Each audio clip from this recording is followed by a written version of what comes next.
मुझे अंग्रेजी पढ़ना आती है, लिखना नहीं आती। आप कह रही हैं आपको अंग्रेजी पढ़नी आती है, ये हलफनामा सीमा जी, ये हलफनामा तो अंग्रेजी में ही है, लिखना नहीं आता। कम से कम आप इतना तो पढ़ ही सकती हैं कि अंग्रेजी में जो लिखा है उसके मतलब आपको समझ में आए। मुझे सर, मुझे अंग्रेजी क्या अंग्रेजी लिखा, अंग्रेजी में शब्द उर्दू के हैं नहीं, तो अगर अंग्रेजी पटर पटर मैं कुछ सिंपल जैसे सॉरी थैंक यू जितना सिंपल शब्द बोल लेती हूँ। मुझे पटर पटर एक साथ अंग्रेजी बिल्कुल भी नहीं आती।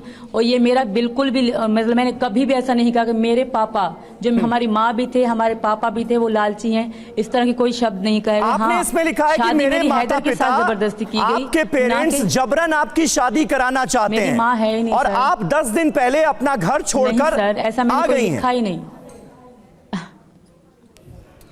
ऐसा मैंने कभी लिखा ही नहीं कि मेरे माता पिता ऐसे हैं या मैं घर छोड़ के भाग आई हूँ, ऐसा कुछ मैंने लिखा ही नहीं। ये जो भी साजिश की जा रही है मुझे नहीं पता। शादी मेरी कोर्ट की हुई है, ये बात मैंने स्किप शुरू से लेकर कर रखी है, पर मुझे पढ़ना नहीं आता, अंग्रेजी सीधी मुझे कुछ नहीं समझ नहीं है। पढ़ बोल तो मैं लेती हूँ, उर्दू में जो अंग्रेजी लिखा जाता है वो पढ़ लेती हूँ, टाइपिंग मैसेज होते हैं वो पढ़ लेती हूँ, पटर पटर अंग्रेजी मुझे नहीं आती सर। आसान शब्द जो नहीं, ठीक है, चलिए हम मान लेते हैं, हम मान लेते हैं कि आपको बहुत अंग्रेजी नहीं आती या फिर बहुत आप उसे पढ़ नहीं सकती हैं, और ये एक कानूनी दस्तावेज है। मैं समझ सकता हूं कि हर आदमी इसको उस तरीके से नहीं समझ सकता, लेकिन मैं ये सवाल पूछना चाहता हूं कि इसमें ये बातें लिखी हैं कि आप अपनी मर्जी से बिना किसी दबाव के, बिना किसी डर के शादी कर रहे हो और आप अपने शौहर के साथ आने वाली जिंदगी में खुश रहेंगी। ये बातें अंग्रेजी में लिखी हुई, मैं आपको हिंदी में उसका तर्जुमा करके बता रहा हूं। क्या ये सारी चीजें आपको जबरदस्ती करवाई गई थी या फिर आपने अपनी मर्जी से निकाह किया था? ये बात तो आप बता ही सकती हैं ना। मुझे पता भी नहीं, सिर्फ मुझसे साइन लिया गया था उर्दू में, सिर्फ मुझसे साइन लिया गया था। साइन जबरदस्ती था या आपने मर्जी से किया था? मैं बोल नहीं सकती थी, मेरी हैदर से पसंद की शादी थी नहीं, मैं किसी और को पसंद करती थी, मेरी मजबूरी थी, मेरी मजबूरी थी वो साइन करना सर। ये सारी चीज़ें लाई क्योंकि हैदर ने मुझे कहा था कि मैं तुम्हें अलग अलग तरीके से फंसाऊंगा, सचिन को जेल भेजूंगा, तुम्हें वापस बुलाऊंगा। वो बार बार कहते हैं तुम फंस गई सीमा, तुम फंस गई सीमा। तो मुझे नहीं पता वहाँ मैं, क्योंकि मेरे पास ना फोन है ना मैं न्यूज़ देख पा रही हूँ पाकिस्तान के, मुझे तो पता पड़ेगा वहाँ क्या चाल चल रही है। दबाव में साइन किया, कोई लोग मुझे बता रहे हैं। आप ये कह रही हैं कि आपकी मर्जी नहीं थी, किसी डर भय मैंने वाकई दबाव में, किसी लालच में साइन किया था? बिल्कुल मजबूरी में। लालच मेरी कोई मुझे धन दौलत प्यारी नहीं थी सर, ना आज भी प्यारी है। तो मजबूरी में आपने दस्तखत किए थे, मजबूरी में आपने निकाह किया था, आप ये कह रही हैं? बिल्कुल सर, ये मजबूरी के दस्तखत है। और हैदर को भी पता है कि मेरी कोई खुशी नहीं थी, और हैदर के जो बाप हैं वो तो उनके साथ में 1 से 2 महीना साथ रही सीमा, फिर एक सवाल ये आता है, एक सवाल ये आता है कि इतने सालों तक आपने उस मजबूरी को आगे बढ़ाया, आपके बच्चे भी हुए, आपने 1 या 2 साल में इसका विरोध क्यों नहीं किया? आपको हिम्मत कहां से मिली? और इतनी हिम्मत कि आप पाकिस्तान छोड़ के हिंदुस्तान आ गई, वो भी इल्लीगल। कर सकती सर, पहली बात, पाकिस्तान में कोई भी औरत, जिस बलोच कबीले से मैं हूं, तो बलोचों की औरतें कोई भी आवाज नहीं उठा सकती जहां, क्योंकि मैं गांव की पली बड़ी हूं। शहर में तो हमने 2014 के बाद आई थी, तो हमारे यहाँ ऐसा कुछ भी नहीं होता कि आवाज़ उठाने की इजाज़त है ही नहीं। क्योंकि अगर मैं उससे पहले भी हैदर से डिवोर्स मांगती या कोर्ट जाती तो उल्टा मैं ही फंस जाती, क्योंकि वहाँ का कानून इतना मतलब हार्ड नहीं है। वहाँ के कानून को मतलब अगर आपका एक बंदा पुलिस में है तो समझे पूरा कानून आपका है। वहाँ का इस तरह का सिस्टम ज़्यादा चलता है सर। और इनको सरदारों की बात है, क्योंकि बलोचों में सरदारों की ज़्यादा मानी जाती है, तो इस तरह का मैं कभी भी आवाज़ उठाती भी तो शायद मैं इंडिया कभी भी ना आती। जी सर। जी, और मेरे पापा थे, उसी के कारण मैं चुप करके रहती रही। मेरे पापा, हमारी माँ भी थे, हमारे पापा। सीमा, मुझे ये बताइए कि आप पिछले 2 दिनों से 3 दिनों से लगातार मीडिया से बात कर रही हैं, आपने इस बात का जिक्र, क्योंकि कल परसों हमारे साथ गुलाम हैदर भी सऊदी अरब से लाइव थे, आप भी लाइव हमारे साथ मौजूद थी, आप लोग आपस में भी बात कर रहे थे, उस वक्त भी आपने एक बार इस बात का जिक्र नहीं किया कि गुलाम हैदर से जो आपकी शादी हुई थी वो जबरदस्ती कराई गई थी, शादी के हलफनामे पर जबरदस्ती साइन कराए गए थे। करा सर, मैंने कई बार हैदर को बताया। हैदर जब कहते थे लव मैरिज है तो मैंने उनको कहती कोई लव मैरिज नहीं, मजबूरी की शादी थी। मैंने एक बार नहीं कई बार कहा है सर, आप कैसे कह सकते हो कि मैंने कहा नहीं? मैंने कई बार कहा, जब भी हैदर ने लव की बात करी मैंने कहा कोई प्यार नहीं था, मजबूरी की शादी थी। मजबूरी की शादी थी। और आप प्यार किससे करती थी? कभी भी ना होता, क्योंकि हैदर की पहले से शादी हो चुकी थी। मैं किसी और को पसंद करती थी, ज़हीर नाम था, वो हमारे गांव का था, पर उससे मेरी शादी नहीं की गई, मेरी इनसे शादी कराई गई। अच्छा, एक सवाल और, क्योंकि हलफनामा जब हम देख रहे हैं तो उसमें तारीख है 2014 की, फरवरी 2014 की तारीख है, और इसमें आपने अपनी एज, अपनी उम्र जो है वो 19-20 साल बताई है। सर मैंने कुछ नहीं बताया, मुझसे कुछ पूछा ही नहीं गया, तो मैं बताऊंगी क्या? औरत बोलती ही नहीं, निकाह के समय कोई भी औरत बोलती ही नहीं।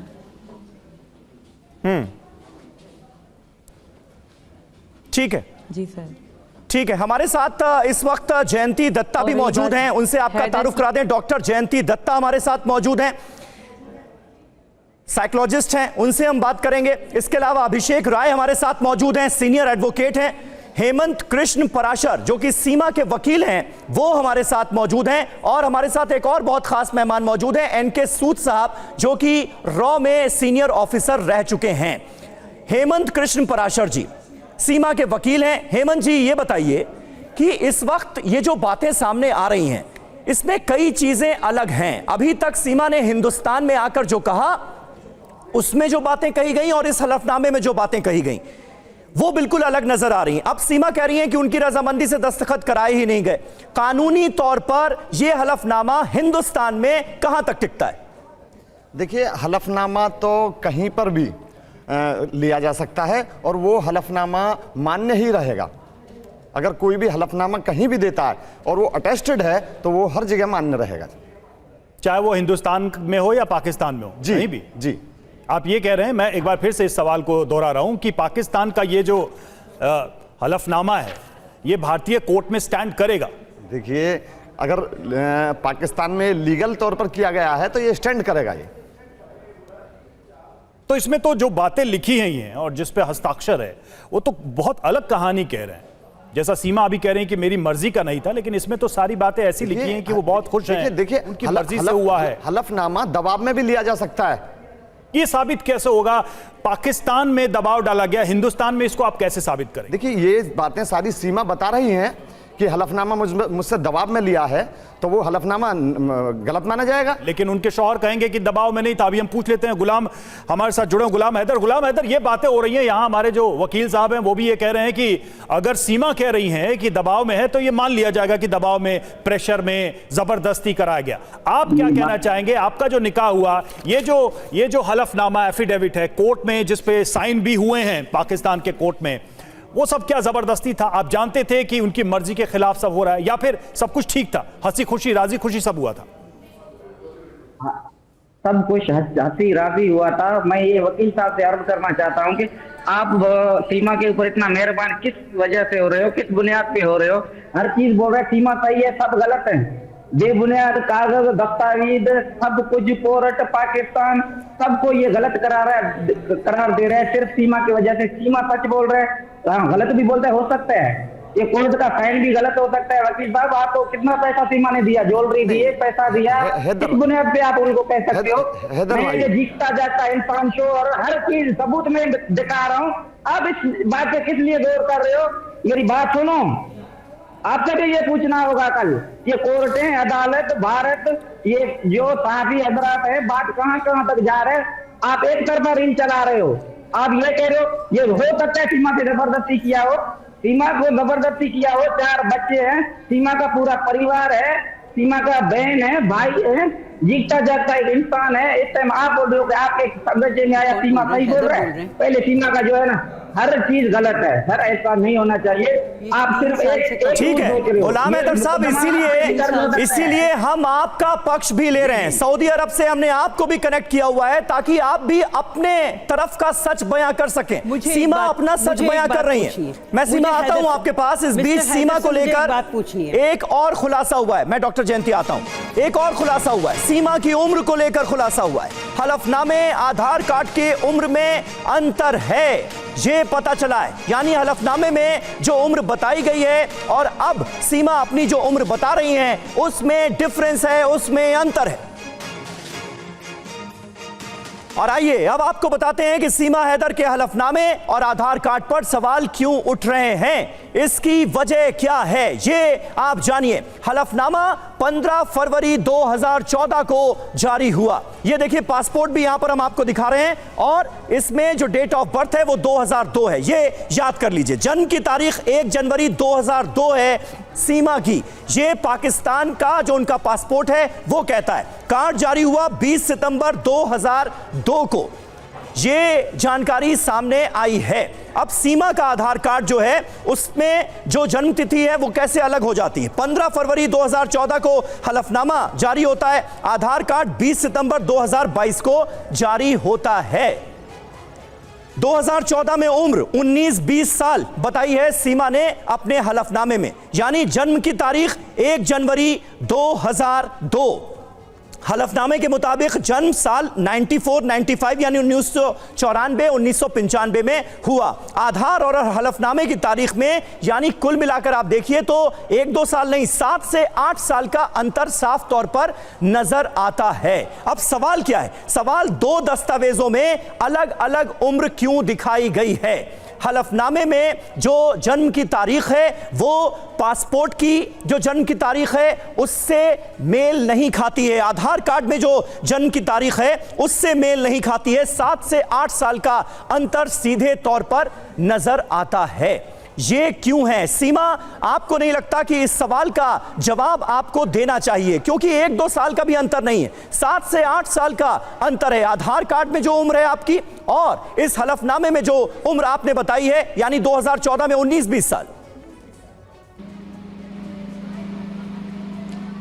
जी सर, जो मेरे उसमें है निकाहनामे में एज लिखी गई है, मैंने बताया नहीं था, मैंने मुझसे पूछा भी नहीं है कि तुम्हारी एज कितनी है, क्योंकि मुझे इतना पता भी नहीं था कि मेरी एज कंफर्म कितनी है। मेरे पापा को ही पता था।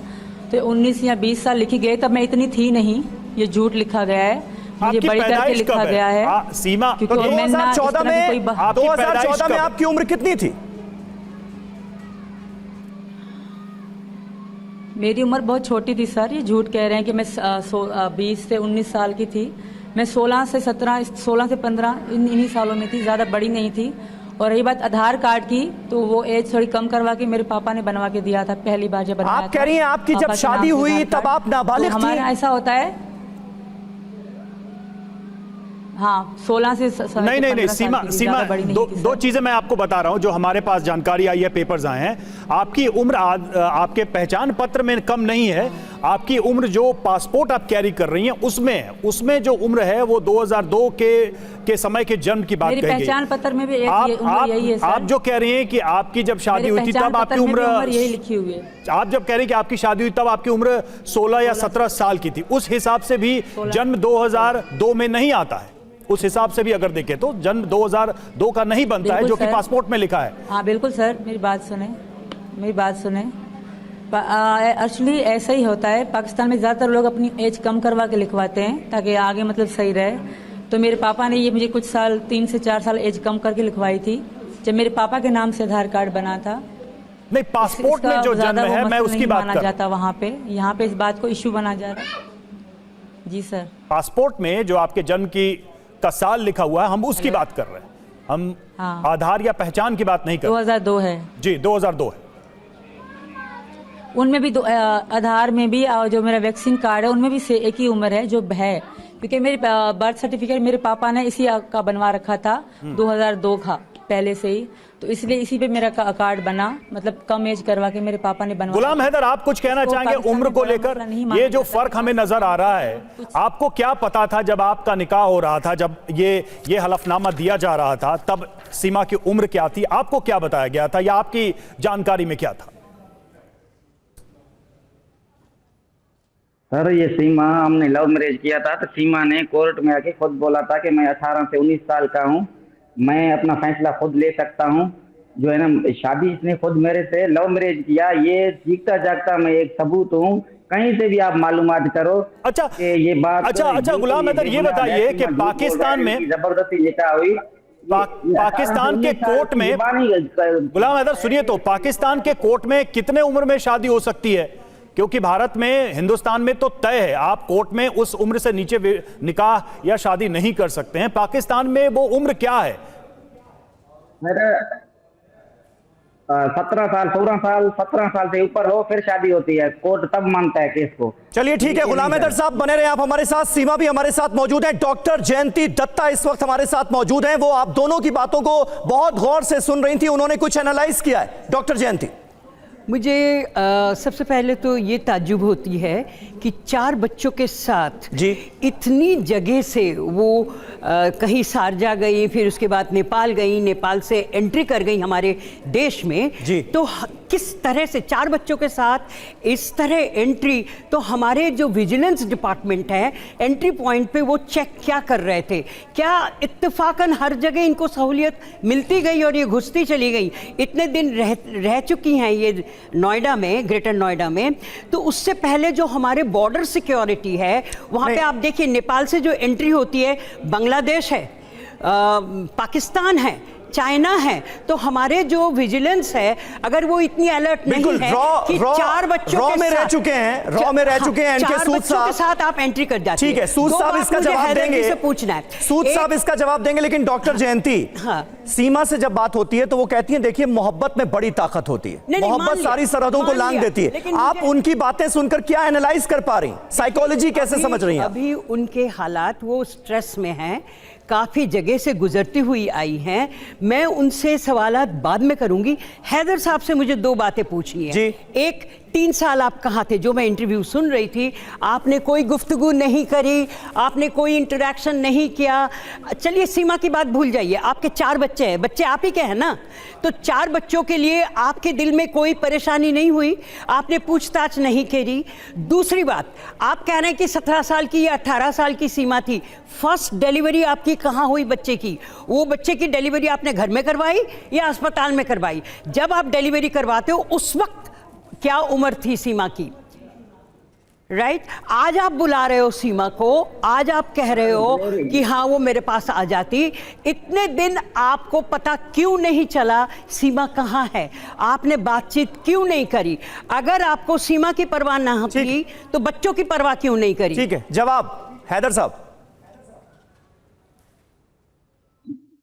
सर, मैं साहिबा को कहना चाहता हूँ कि सीमा तो मेरे रास्ते में था, मेरे संबंध में था। कौन कह रहा है कि सीमा मेरे रास्ते में नहीं था? सर आपने शायद गुफ्तगू सुनी नहीं, या पहली मरतबा आप यहाँ आके बैठ गई, तो बिल्कुल ये मेरे रास्ते में था। 10 मई तक इसके वॉइस मैसेज, जैसे ये घर से गायब हुई, इसका मैंने एक पुलिस रिपोर्ट लिखवाई कि मेरे बच्चे घर से गायब हैं, ये कहाँ हैं, किधर है। पुलिस भी जांच पड़ताल कर रहा था। बाजी को मैं कहना चाहता हूँ, इसको खर्चा कौन देता था? कराची में ये रह रहा था 3 सालों से, इसको कौन खर्चा भेज रहा था? सऊदी में किस लिए मैं इधर बैठा हुआ था कि मैं अच्छा सा बच्चों को खिला पिला सकूं और ये अच्छे खुश रह सकें। मैंने, कौन कह रहा है कि मैंने 3 सालों से सीमा से राब्ते में नहीं था? 3 सालों से आप राब्ते में थे गुलाम हैदर साहब। ये बताइए कि आप तो सऊदी अरब में रहते हैं, पाकिस्तान आखिरी बार आपका कब आना हुआ? सीमा से कब मिलना हुआ? मैं फोन पर राब्ते की बात नहीं कर रहा हूं। अरे वही नहीं, ये 3 साल से जब मैं आया हूं तो मैं दोबारा नहीं गया सर। मैं तो यही कह रहा हूं, तो शुरू से कर गुर्बत था, बिल्कुल मैं परेशानी के हालात में वक्तों से गुजर कर आया। 3 बच्चे जब हुए, गुर्बत बढ़ गई, मैं इसलिए मेहनत और मजदूरी करने के लिए आया। सीमा का ही फैसला था, आखिरी बच्चा प्रेजेंट था, 2 महीना इसके बाकी थे, तो मैं सऊदी आया, कमाया और पैसे सारा हर महीना इनके पास गया। इसने छोटा सा घर लिया, पहले बच्चे की जब जन्म हुई उम्र क्या थी? और इसके पास ज्वेलरियां थे, वो उठा के, और ये ऐसे ये चला आया। बाजी से मैं ये गुजारिश कर रहा हूँ, सीमा मेरे रास्ते ठीक है, यानी आपकी बात से ये समझ में आता है कि घर की हालत ठीक नहीं थी, इसलिए आपने सऊदी अरब जाने का फैसला किया और वहां रहकर कमाने का फैसला किया ताकि घर की हालत को बेहतर किया जा सके। 10 मई को आपको पता चलता है, इसी साल 10 मई को आपको पता चलता है कि सीमा गायब हो गई। उससे पहले आप लोगों की फोन पर बात हो रही थी?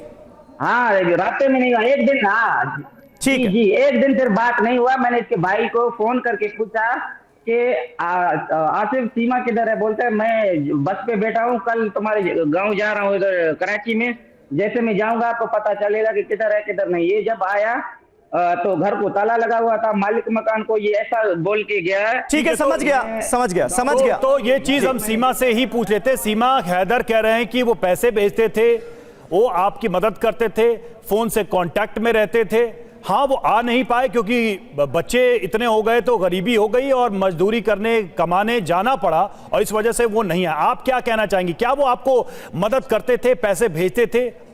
ये जो घर या जमीनों की बात होती है उसके बारे में आप क्या बताना चाहेंगे?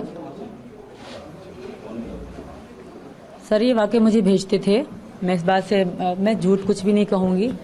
ये जब 19 में गए तो ये काफ़ी समय मुझे भेजते रहे और घर मैंने लिया जोड़ जोड़ के, क्योंकि इन्होंने ये भेजते थे खाने के लिए और मेरा काम था कि खाऊं भी और कुछ बचा के अपना घर लिया। मैंने ज़्यादा महंगा नहीं था, छोटा सा घर था मेरा, तो वो मैंने लिया, बहुत अपना पेट काट के लिया। इसमें हैदर का क्रेडिट नहीं, पहले भी हमने 2 बार कमेटियां रख के जब ये पाकिस्तान में थे तब भी मैंने घर लिया, तो इनके पापा के कारण हमें बेचना पड़ा, क्योंकि इनके पापा ने कुछ मेरा सोना वगैरह गिरवी रखा था मेरी मम्मी का, ना कि मुझे हैदर ने कुछ नहीं बना के दिया। आज मुंह पे कह रही, मेरी मम्मी ने मेरे लिए बना के रखा था दहेज में, वो सोना था जो मैंने अभी पहन रखा है, एक अंगूठी है, ये है और छोटे बुंदे हैं, मैं सीमा वो मेरी मम्मी का सोना था, ना मुझे हैदर ने बना के दिया। और जी मैम पहले मुझे बोलने दें। रही बात जो हैदर कह रहे हैं कि मैं कांटेक्ट में था या कुछ भी था, जब इनको पता पड़ा कि 1.5 महीने से बच्चे और बीवी लापता है तो ये पाकिस्तान क्यों नहीं पहुंचे? मुझे ढूंढने के लिए पाकिस्तान क्यों नहीं पहुंचे? अब भी सऊदी में बैठ के जब मैं वायरल होने लगी तब वीडियो बनाने क्यों लगे हैं? जब इनको पता पड़ गया कि मेरे बच्चे ऐसी मुसीबत में हैं, 4 बच्चे छोटे छोटे हैं, पत्नी नहीं मिल रही, 1.5 महीना हो गया, कोई पता ही नहीं है, तो ये मुझे ढूंढने पाकिस्तान क्यों नहीं गए? कितना समय लगता है? जब मैं 3 दिन में पाकिस्तान से इंडिया तक आ सकती थी। वो तो कह रहे हैं कि उन्होंने शिकायत दर्ज कराई है, वो तो अभी कह रहे थे कि उन्होंने शिकायत दर्ज कराई है इसके लिए। इन्होंने कोई नहीं कराई, मेरी बहनों ने कराई होगी, इन्होंने नहीं कराई होगी, मेरी बहनों ने कराई होगी, ये सब ड्रामा कर रहे हैं सर। चलिए ठीक है, ठीक है, ये तो दोनों तरफ से आरोप जो है, आरोप प्रत्यारोप का सिलसिला जारी है। हमारे साथ एनके सूद साहब मौजूद हैं। सूद साहब, अभी थोड़ी देर पहले भी जो बात उठी वो सवाल हर किसी के जहन में है कि ये मुमकिन कैसे हो पाया, और जो बात कही जा रही है कि भाई क्यों ये नहीं हो सकता कि सीमा एक पाकिस्तानी जासूस हो, ISI ने उन्हें यहां पर हिंदुस्तान के अंदर दाखिल किया हो, इससे कैसे इनकार किया जा सकता है? क्लीन चिट कैसे दी जा सकती है जब तक जांच पूरी नहीं हो जाती? इस केस में आपको कौन कौन से पॉइंट हैरान करने वाले लगते हैं? देखिए, पहली बात, जो लोग बात कर रहे हैं कि ISI का एजेंट हो सकती है, देखिए बड़ी क्लियर सी बात है जी कि सीमा का, जहां तक मेरा एक्सपीरियंस जाता है जी, इंटेलिजेंस का, कोई कनेक्शन नहीं हो सकता ISIS के साथ। अच्छा, क्योंकि ISI वो ऑर्गेनाइजेशन है जो इंडिया के अंदर डिस्टर्बेंस करती है। जैसे आप देखिए किसको ट्रैप करती है, वो बड़े बड़े लोगों को, जैसे DRDO के साइंटिस्ट को ट्रैप किया, और उसके लिए किसी को भेजने की जरूरत नहीं है। फिर शशि थरूर के साथ जिस लड़की का अफेयर चल रहा था, पाकिस्तानी लड़की थी मेयर तरार, वो ISI की एजेंट थी। देखिए, ISI या कोई ऑर्गेनाइजेशन जो टारगेट करती है, ऐसे लोगों को टारगेट करती है जो इंपॉर्टेंट पोजीशन में बैठे हों, और जो सीमा का जो हस्बैंड है यहाँ पे इंडिया के अंदर, वो तो कोई किसी ऐसी चीज से कनेक्टेड नहीं है। फिर अब मैडम ने एक बात कही थी कि हमारी एजेंसीज क्या कर रही थी, ये नेपाल से आई। देखिए, बहुत से पाकिस्तानी वो पाकिस्तान से दुबई के रास्ते नेपाल आते हैं, इवन दाऊद के लोग आए हैं इंडिया के अंदर सरेंडर करने के लिए आए, तो नेपाल के रास्ते से आए या उसको लाया गया। सीमा अगर नेपाल के रास्ते पहुंची नेपाल के अंदर, वो उसके ऊपर मैं कुछ नहीं बात करूंगा, लेकिन वो नेपाल से इंडिया में कैसे आई? देखिए, हमारा जो बॉर्डर है नेपाल का पोरस बॉर्डर है, वहाँ पे तो हमारे SSB खड़ी होती है और SSB चौक पॉइंट्स पे खड़ी होती है। बाकी आप किसी भी तरीके से आ सकते हैं। बहुत से लोग नेपाल से स्मगलिंग करने आते हैं, बहुत से दूसरे काम के लिए आते हैं। सीमा का क्या पर्पस हो सकता है इस तरफ आने का? नेचुरली बात है, क्योंकि पाकिस्तान के अंदर जो नहीं, लेकिन सूद साहब, फिर तो ऐसे अगर होगा कि पाकिस्तान से कोई नेपाल आए और नेपाल से आसानी से हिंदुस्तान में दाखिल हो जाए, तो फिर तो ये बड़ा गंभीर मामला है। आप देखिए 2001 का जो पार्लियामेंट का अटैक हुआ था, वो लोग भी नेपाल के रास्ते से आए थे, ये तो टेररिस्ट थे। लेकिन जहां तक सीमा की बात है, नहीं तो बॉर्डर पर क्या चेकिंग नहीं होती? देखिए, बॉर्डर पे चेकिंग है, पोरस बॉर्डर है हमारा, जो पाकिस्तान के साथ बॉर्डर है, सारे बॉर्डर पे फेंसिंग लगी हुई है, पीओके से लोग घुसते हैं। सर, एक बड़ा ही फंडामेंटल क्वेश्चन उठ रहा है यहाँ पर। सीमा की अपनी पर्सनल सिचुएशन चाहे जो भी हो, लेकिन सीमा का इस तरीके से आना जाना इस बॉर्डर से, और इस तरीके से फिर पूरी चीजें एस्टैब्लिश हो जाना, ये कितने बड़े चैलेंज को एक्सपोज कर गया है? देखिए, इंडियन सिक्योरिटी के लिहाज से, देखिए सिक्योरिटी के हिसाब से इंडियन जो गवर्नमेंट है उसने बहुत से स्टेप्स लिए हैं। जैसे हमारा जितना भी बॉर्डर है पाकिस्तान के साथ, जो लगता है पंजाब और राजस्थान का सारा फेंसिंग की हुई है। जो आपका कश्मीर का बॉर्डर है वहां पे पूरी फेंसिंग नहीं हो सकती। फिर हमारा जो इसके बांग्लादेश के साथ बॉर्डर लगता है उसकी पूरी फेंसिंग। ठीक है सूद साहब, यानी ये एक चिंता का विषय तो है जो इस कहानी में निकलकर सामने आता है। अभिषेक राय साहब हमारे साथ मौजूद हैं, सीनियर एडवोकेट हैं। अभिषेक जी, लेकिन आमतौर पर हम देखते हैं कि किसी को जासूसी के शक में पकड़ा गया, सालों से तमाम लोग जेल में पड़े हुए हैं जो पाकिस्तान से हिंदुस्तान में दाखिल हो गए थे। ऐसे में सीमा का अगर जिक्र किया जाए तो कौन सी कानूनी पेचीदगियां हैं जिनका सामना करने के लिए अब इन्हें तैयार रहना होगा Hindustan?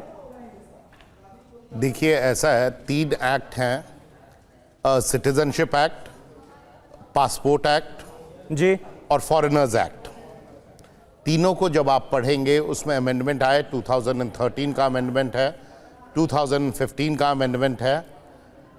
When you read all of it, एक ही कंक्लूजन है, इन्हें वापस भेज जाना है। ये जासूस थी या नहीं थी, इन्होंने शादी की नहीं की, सारी की सारी चीजें बेमानी हैं। अच्छा, इन्हें एक्सपेल करना ही करना है। इंडिया सिग्नेटरी है नहीं रिफ्यूजी कन्वेंशन का, किसी को इनको रिफ्यूजी का दर्जा दिया नहीं जा सकता है, 2015 के अमेंडमेंट के बाद भी नहीं दिया जा सकता है। पास्ट में कुछ श्रीलंका से इलीगल इमिग्रेंट्स आए थे और तिब्बत से जब आए थे तो इलीगल थे, लेकिन उन्हें रिफ्यूजी का स्टेटस गवर्नमेंट ने दिया था। नहीं अभिषेक जी, आप ये कह रहे हैं कि इन्हें डिपोर्ट करना ही होगा, हिंदुस्तान से पाकिस्तान जाना ही होगा, लेकिन सीमा कह रही है कि अगर वो पाकिस्तान जाती हैं तो उनकी हत्या हो सकती है, उन्हें मारा जा सकता है, इसलिए वो किसी भी हाल में पाकिस्तान नहीं जाएंगी। ऐसी स्थिति में क्या कोई बेनिफिट्स मिलते हैं? नहीं, ये दुखद बात है कि पाकिस्तान में इनके साथ बुरा बर्ताव होगा, लेकिन कानून में ऐसा कोई प्रावधान नहीं है जिसमें इनको यहाँ सिटीजनशिप दी जाए या इनको अलाउ किया जाए यहाँ रहने के। देखिए, सिटीजनशिप में तो इन्होंने अपना, चूंकि हिंदू धर्म अपना लिया है, तो हिंदू धर्म इन्होंने अपना लिया है तो इनको सिटीजनशिप नहीं, इसमें एक पेच है। हिंदू बहुत सारे पाकिस्तान से आए हुए हैं, अभी भी आप देखें राजस्थान, जो हिंदू हैं, अपनाया भी नहीं, वो हिंदू ही थे पाकिस्तान में, उनको भी नागरिकता लेने में सालों लगे हैं और कई लोगों को अभी भी नहीं मिले। ये इस चीज के लिए प्रयास रहेगा कि इसको नागरिकता नहीं, तो ये जो धर्म है ये नागरिकता में क्या मददगार साबित हो सकता है, मतलब इसको भी समझने की जरूरत। जो आप तर्क दे रहे हैं वो थोड़ा सा मुश्किल है समझना। अभिषेक जी, आप इसको कैसे देख रहे हैं? एक चीज और है, यहाँ सीमा अकेली नहीं है, उसके साथ 4 बच्चे हैं, ठीक है, उनका क्या होगा? बिल्कुल बिल्कुल, एक नहीं 5 लोगों की बात है, ठीक है। जब इलीगल इमिग्रेंट होते हैं जी, तो वो न तो रजिस्ट्रेशन से और न ही नेचुरलाइजेशन से, जो शादी करके होती है, सिटीजनशिप उन्हें नहीं मिल सकती है। 2015 में जो अमेंडमेंट आए वो अमेंडमेंट इसलिए थे कि जो माइनॉरिटी कम्युनिटी के लोग हैं ये 3 देशों में, अफगानिस्तान, बांग्लादेश और पाकिस्तान जी, और उन्हें रिलीजियस परसिक्यूशन फेस करना पड़ रहा है, तो उन्हें उनके लिए कुछ सर्टेन फैसिलिटीज क्रिएट की गई। नहीं, आप सीएए का जिक्र कर रहे हैं, सीएए के हिसाब से अगर देखा जाए तो फिर तो सीमा का पाकिस्तानी हिंदू होना जरूरी था ना, तब उन्हें यहां पर सिटीजनशिप दी जा सकती थी। लेकिन इनका केस थोड़ा सा अलग है, ये हिंदू वहां पर थी, वहां पर मुसलमान थी, यहां पर हिंदुस्तान आती हैं तो हिंदू हो जाती हैं सचिन से शादी करने के इरादे से। तो इस केस में क्या होगा? कुछ भी नहीं होगा, इन्हें कोई बेनिफिट नहीं दी जा सकती है, इन्हें एक्सपेल करना ही होगा। सीमा 2019 में से ही सचिन के टच में थी, बतौर एफआईआर, जो पुलिस की एफआईआर है उसके थ्रू सीमा 2019 से है सचिन के संपर्क में। वो तो 2021 बता रही हैं, 2019 नहीं, वो 2021 बताती हैं। 2000 जैसा मुझे बताया, जिस दिन इसका रिमांड आया सीमा का कोर्ट में, उस दिन 2019, और सचिन ने बताया कि 2019 से पबजी वगैरह ऑनलाइन चलता है। ठीक है, तो सीमा ने, देखिए सर, बहुत सारे ऐसे सवाल हैं जिनके जवाब ढूंढने पड़ेंगे।